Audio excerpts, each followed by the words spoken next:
Sábado, Día del Señor, 24 de abril, lección número 4, un pacto eterno. Para memorizar: y estableceré mi pacto entre mí y ti, y tu descendencia después de ti en sus generaciones, por pacto perpetuo, para ser tu Dios y el de tu descendencia después de ti. Génesis 17:17. Señor Jehová, omnipotente vos, omnipotente Dios y omnipotentemente, danos tu sabiduría para odiar lo que tú odias y amar lo que tú amas. En Jesús. Amén. Para hoy sábado, segundo repaso. Abraham, Dios le había dicho que establecería su pacto entre él y Abraham. Ese es el texto de memoria que estamos considerando o repitiendo cada semana. ¿Por qué ese pacto eterno? Ese pacto eterno se debe a que los planes de Dios son planes que quieren continuar con nosotros hasta el final. Él nos dice en el versículo de memoria: y estableceré mi pacto entre mí y ti. Es decir, dando a entender que el pacto lo comienza Dios, no el hombre. Entre mí y ti. Dios establece el pacto porque quien da la iniciativa es Él. En la Biblia encontramos 7 pactos. Ya lo hemos dicho en otras ocasiones. El pacto adámico, la simiente prometida. El pacto noético, que tenía que ver con el diluvio y el arco iris. El pacto abrahámico, que era un pacto condicional de dar la tierra para siempre. El pacto mosaico, que tenía que ver con los 10 mandamientos y con las estipulaciones religiosas y morales del pueblo. El pacto de Finees, que está en Números 25, que tiene que ver con el sacerdocio y la fidelidad en el sacerdocio y el temor a Dios, como expresó él en Números 25 frente a una madianita. El pacto davídico, que fue el pacto que él hizo de acuerdo a 2 de Samuel, el capítulo 7. Ese pacto consistía en que mi misericordia no se apartará de él, como la aparté de Saúl, el cual quité delante de ti, y será firmada tu casa y tu reino para siempre delante de tu rostro, y tu trono será estable eternamente. Ese pacto del trono de David para siempre fue el 6º pacto, y el 7º es el pacto eterno de escribir la ley de Dios, de escribir el carácter de Dios en los corazones de sus creyentes. Esos 7 pactos con la raza humana parten del pacto que Dios hizo con sus criaturas en el cielo, llamadas ángeles. A cada ángel Dios llamó y les enseñó y les dijo: si fueren fieles vendrá esto, gozarían eternamente de mi presencia, de mi aprobación, de mis todos, como si se leyeran los capítulos 28 y 29 de Deuteronomio, algo parecido. Y los ángeles del cielo, una tercera parte, rompió el pacto de eternidad con ellos y Dios. Y ese pacto, porque déjenme decirles que Dios no hizo el universo poblado para que tuviera vida eterna per se, intrínseca. Fue un pacto de condiciones. Por eso es que vemos que Lucifer se rebela contra Dios, y al rebelarse contra Dios es una violación al pacto de fidelidad que él había establecido en todos los seres creados. Y al romper el pacto, ese convenio, ese acuerdo que hace Dios con las criaturas, cuando se rompe ese pacto, no hay armonía en el universo, y entonces es una nota discordante que Dios tuvo que expulsar del cielo en la cabeza principal, llamado Lucifer, y sus seguidores, que eran los ángeles de menores rango. Ese pacto, por eso que se llama eterno. El pacto de Dios es eterno porque es un convenio que Dios hace con sus criaturas y el Creador, con la posibilidad mínima de caer en pecado, pero con posibilidad, porque da el libre albedrío. Dios hace al ser humano con algo que manifiesta su naturaleza. Él le da libre albedrío. ¿Qué es el libre albedrío? La libertad de escoger. Y Dios hizo a los seres inteligentes, a los seres racionales, los hizo con capacidad decisoria de el bien o el mal. El mal no existía ni en el cielo ni en la tierra.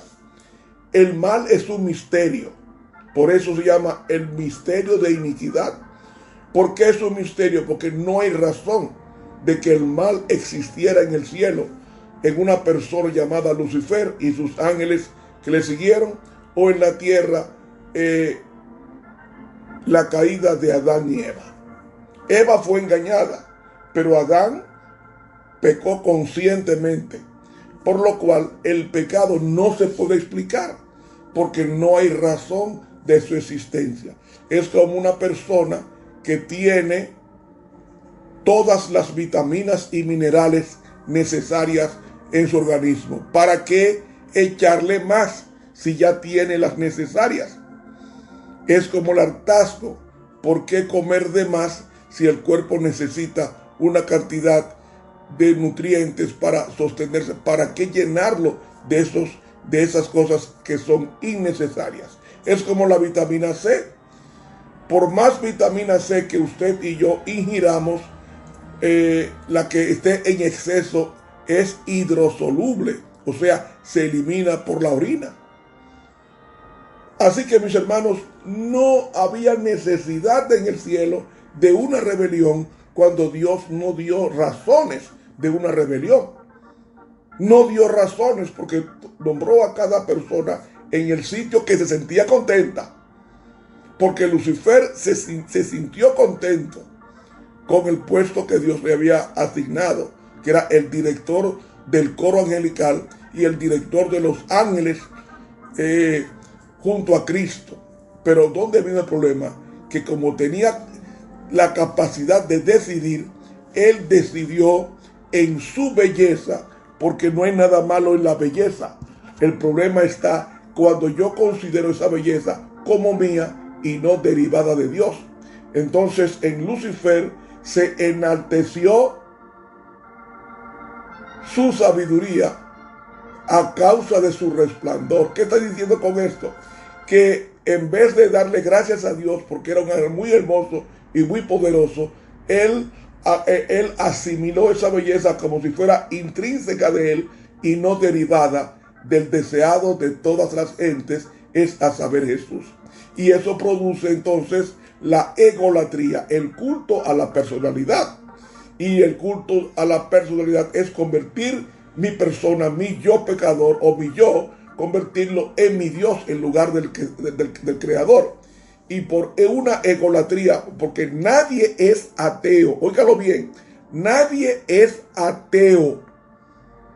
Lo que hay es personas que no creen en el Dios de la Biblia, pero creen en el Dios dinero, o creen en el Dios lascivia, o creen en el Dios comida llamado glotonería, o creen en el Dios de la fama, o creen en el Dios del conocimiento, o creen en el Dios de la política. Nadie es ateo. Todo el mundo lo que hace es, la mayoría lo que hace es que sustituye al Dios verdadero por esos dioses de madera que he mencionado y de paja. Nadie, absolutamente nadie es ateo. Lo que hay es que la mayoría no cree en el Dios de la Biblia, pero tiene otros dioses. Entonces el Dios de Lucifer pasó de ser Jehová de los ejércitos a él mismo, y por eso es que le hace la guerra a Dios. Él rompe el pacto eterno con Dios, el pacto de fidelidad, el pacto de obediencia, el pacto de profunda santidad. Y entonces él, Lucifer, es llamado a juicio. Lo dice en el libro Ezequiel. Y usted pregunta, ¿y por qué, Romero, si estamos hablando de un pacto eterno, me sale con Lucifer? Porque el primero que rompe el pacto es Lucifer. Y dice Ezequiel capítulo 28, versículo 15, perfecto eras. La palabra perfecto es tamín. O sea, el mismo perfecto que tenía Noé, el mismo perfecto que tenía Abraham. La diferencia es que él, la perfección de todos sus caminos, desde el día que fuiste creado por Cristo, según Colosenses 1:15, fue Cristo que creó a Lucifer. Dice San Pablo en Colosenses 1, hasta que se halló en ti maldad. Ahí usamos hallar el verbo maxá, que significa investigar en una forma legal, y la palabra maldad, aulá o aflá, que da a entender que hubo una investigación. Ese verbo maxá implica una investigación de lo que esa persona había hecho. Vamos a buscar un texto que nos va a ayudar a entenderlo mejor, que está en el libro de Esther. Cómo ese vocablo aparece en Esther capítulo 2 también y versículo 23, que dice, hízome entonces indagación de la cosa y fue hallada cierta, con relación al caso de los dos eunucos del rey, de una conspiración que Mardoqueo habló de ella, y dice el versículo 23, se hizo entonces investigación de la cosa y fue hallada cierta, por tanto ambos fueron colgados en una horca. Realmente aparecen los dos vocablos, el vocablo maxá, el verbo maxá, que significa indagar, en el versículo 23 de hecho de Esther 2. O sea, Lucifer fue investigado y aparece la palabra maxá y fue hallada cierta, o sea, fue juzgado. Dios no condena a nadie sin antes llevarlo a juicio a la vista de todo el colegio de juzgadores o abogados o jueces que están ante el caso tratado. En esa condición fue que él fue expulsado. Se reunió a los ángeles, al concilio de los seres que nunca cayeron, fueron reunidos y encontraron en él maldad. Cuando se halló esa maldad, no aceptó lo que dice patriarcas y profetas, que Cristo era el creador de él, sino que dice, a causa de la multitud de tu contratación. Es decir, él siguió aumentando su maldad hasta que le hizo la guerra a Dios y Dios tuvo que expulsarlo porque él es el Dios de paz. Cuando es expulsado, Dios crea a Adán y Eva y le pone un pacto. Y el pacto es un pacto de obediencia. Cuando el pacto de obediencia es roto, entonces Dios le dice, hago un pacto. El primer pacto que hago en el planeta Tierra es, después que caíste, es enemistad pondré entre ti y la mujer. Es decir, una expresión dirigida a Satanás como serpiente y a la mujer como un símbolo de la iglesia. Ahí está el pacto adámico. Un pacto por eso que el pacto es eterno, porque viene del cielo, de un Dios eterno, que significa acuerdo para que tú vivas bien. Y entonces ese pacto adámico de mandar una simiente, mandó a Abel.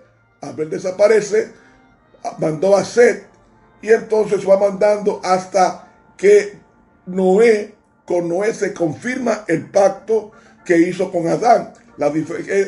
Es decir, de sus 3 hijos vendría la simiente prometida a Adán a través de Shem, el segundo hijo de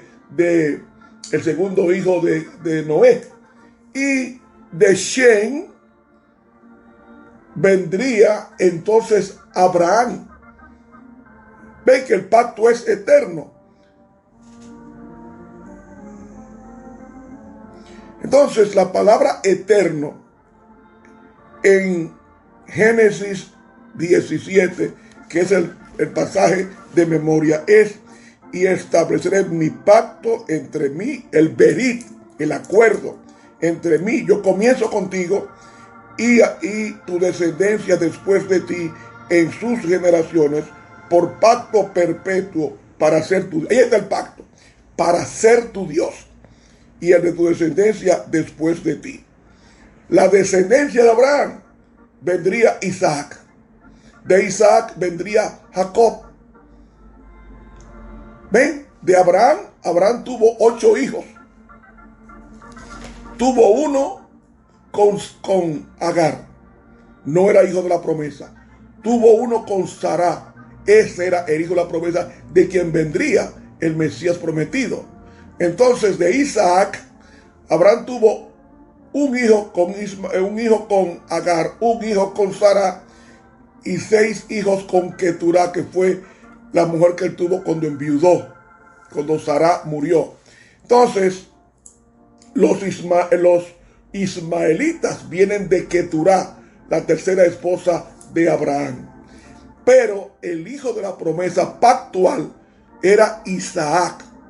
Entonces, de Isaac, que era un símbolo de Cristo, y Abraham un símbolo de Dios Padre, en el monte Moría, cuando iba a ser muerto, que el ángel le detiene el cuchillo o pedernal para que no lo matara.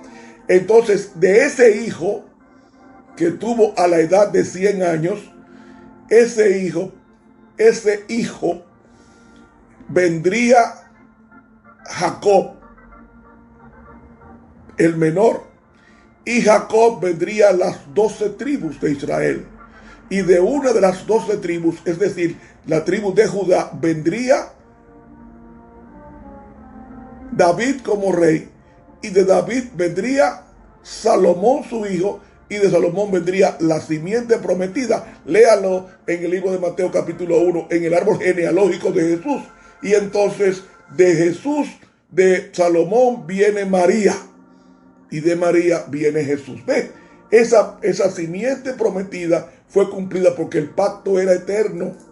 El convenio era enviar un Salvador para restaurar el paraíso perdido mediante la sangre expiatoria del Señor.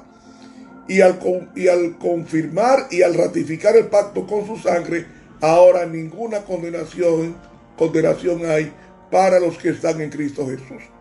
El pacto con Abraham es eterno. Es eterno, no solamente en el aspecto circunstancial, sino también en el aspecto de que quien proclamó el pacto es Dios. Y Dios es eterno. Eso es lo que significa yo soy, el Yahvé. Yo soy el que existo. La mejor traducción es yo soy, es el eterno. Yo soy el eterno.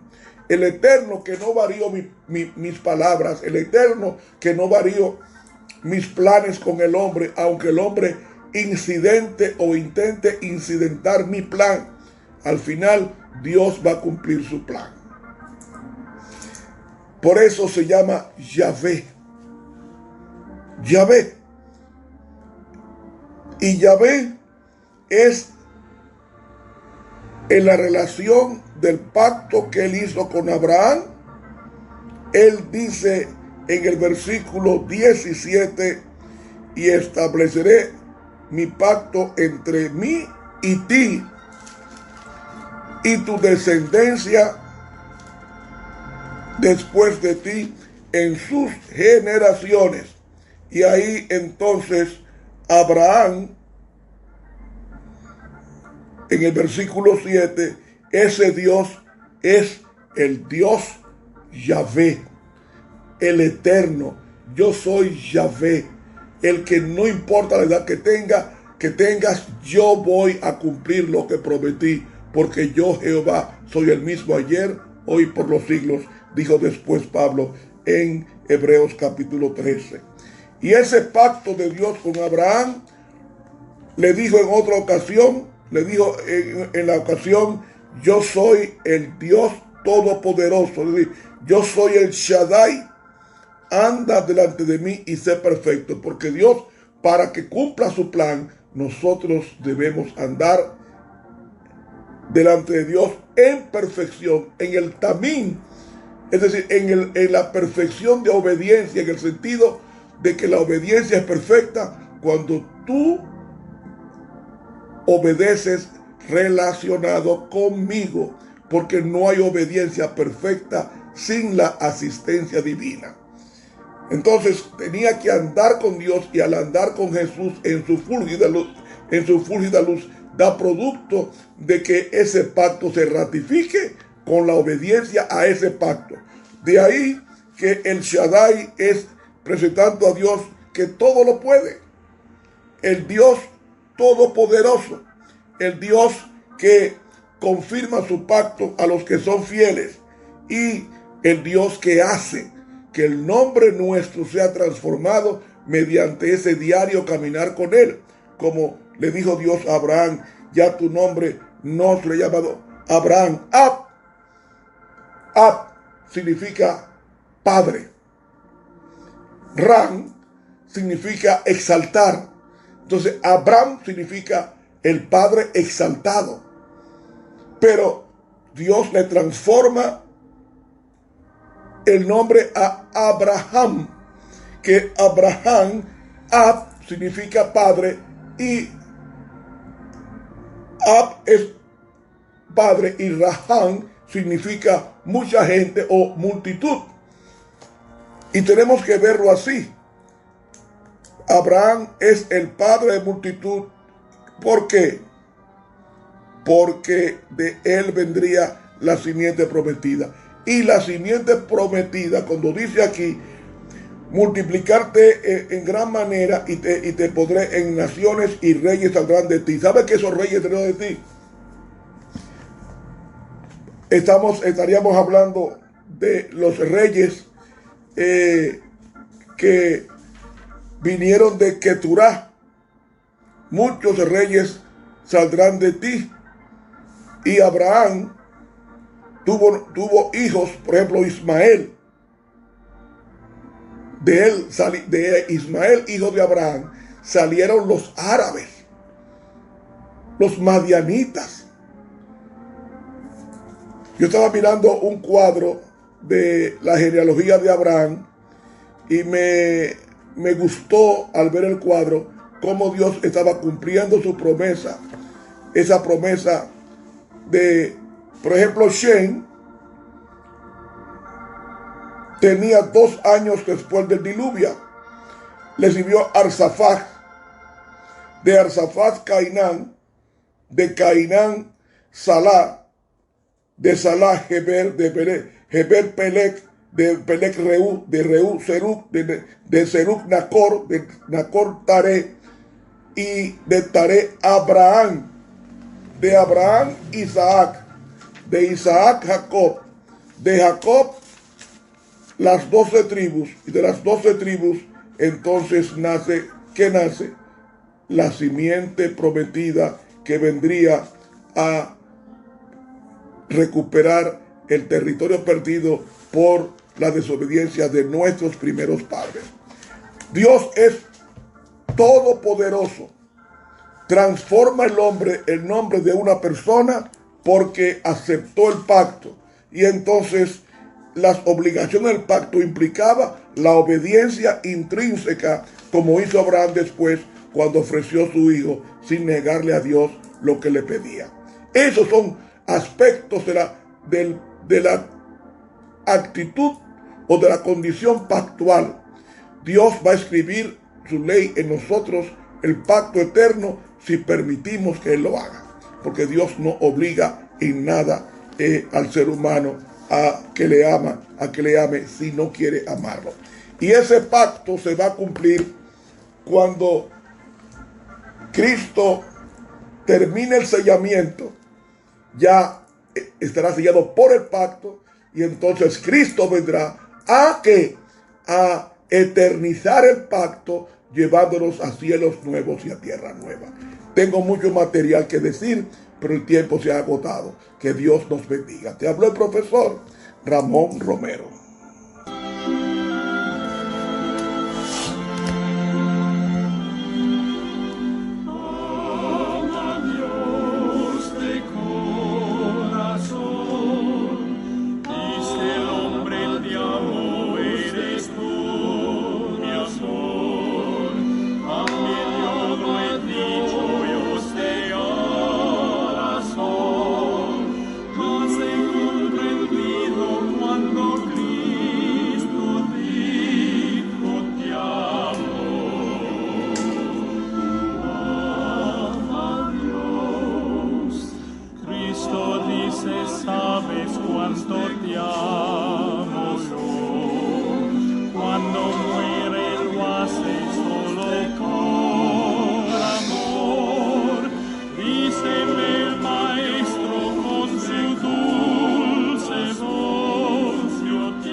Todas las angustias y el dolor